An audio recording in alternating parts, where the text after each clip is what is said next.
कुछ और सम्मान शेष रह गए हैं, मैं चाहता हूं कि वे हो जाए, उसके बाद ये कार्यक्रम विधिवत प्रारंभ हो। आप सब लोगों का बहुत बहुत आभार। मुझे पता है कि मोहित दादा ने बहुत मेहनत की है इस कार्यक्रम को सजाने संवारने में। हाँ, अभी कुछ सम्मान इस विद्यालय के प्रबंधक महोदय और प्रधानाचार्य जी महोदय का माल्यार्पण कर दें। हाँ,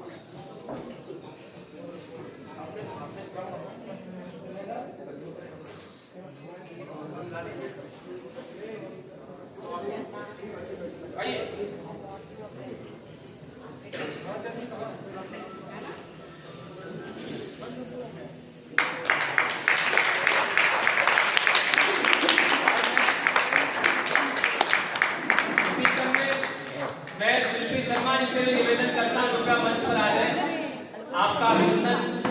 हमारे मंच पर सुनीता जी से निवेदन करता हूं कि वे आए और शिल्पी जी का माल्यार्पण कर उनका अभिनंदन करें। मैडम आप आ जाइए।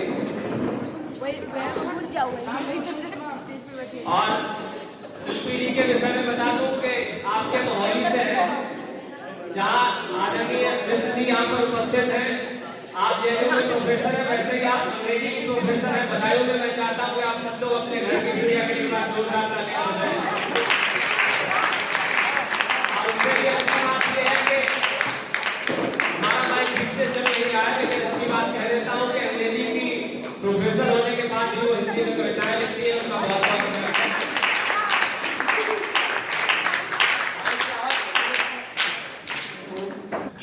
मैंने आपको पहले ही बता दिया कि मेरे लिए आज का कार्यक्रम परीक्षा जैसा है। कल सुबह भी मुझे संचालन करना है नैमिष में, लेकिन वहां मैं एकदम मुक्तता के साथ होऊंगा, क्योंकि आज वे बड़े नाम हैं। इन सब के साथ मैं बात पढ़ भी बहुत बार चुका हूं, लेकिन इस स्थान का महत्व है। श्रद्धेय मंत्री जी को मैं बताना चाहूंगा कि जब मैंने कविता का प्रारंभ किया उसमें 3 जगहों का बड़ा योगदान है। एक जगह हमारे यहाँ पड़ती है बरबर, दूसरा ये मोहाली और तीसरा हरदोई।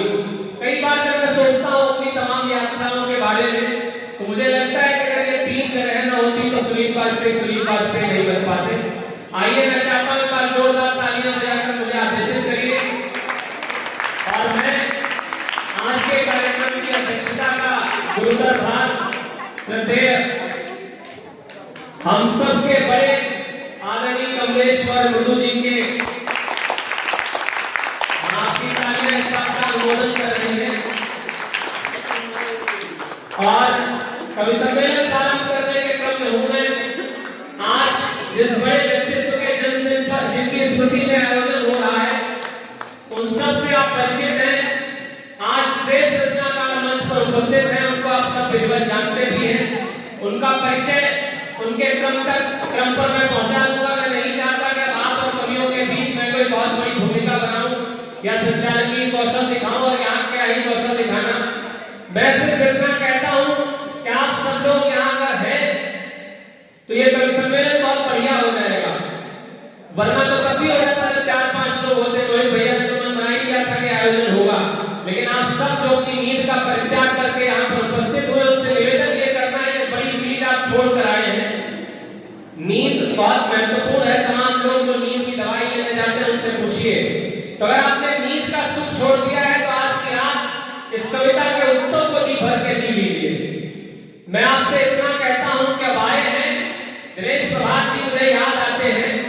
ये कवि सबको सर्दी लग रही है, सब चाहेंगे कि जल्दी जल्दी पढ़ के अपना निकले, लेकिन इनको कितनी देर तक आप सुनेंगे ये आप तय करेंगे। पंक्तियां पढ़ता हूं कि अब आए हैं तो काटेंगे एक रात तुम्हारी बस्ती में, कि अब आए हैं तो काटेंगे एक रात तुम्हारी बस्ती में। तुम कह दो तो कर लेंगे हम 2 बात तुम्हारी बस्ती में। और मन के सूने आंगन में अगर एक घटा बन जाने दो, कि मन के सूने आंगन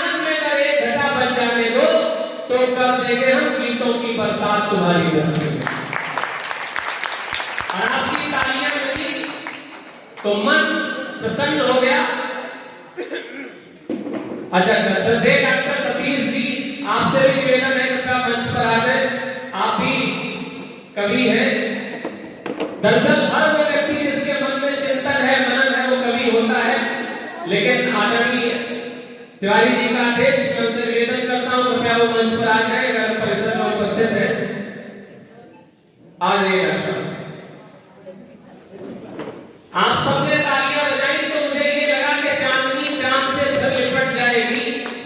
आइए सर, चांदनी चांद से फिर लिपट जाएगी, इन अंधेरों की चादर सिमट जाएगी। कि चांदनी चांद से फिर लिपट जाएगी, इन अंधेरों की चादर सिमट जाएगी।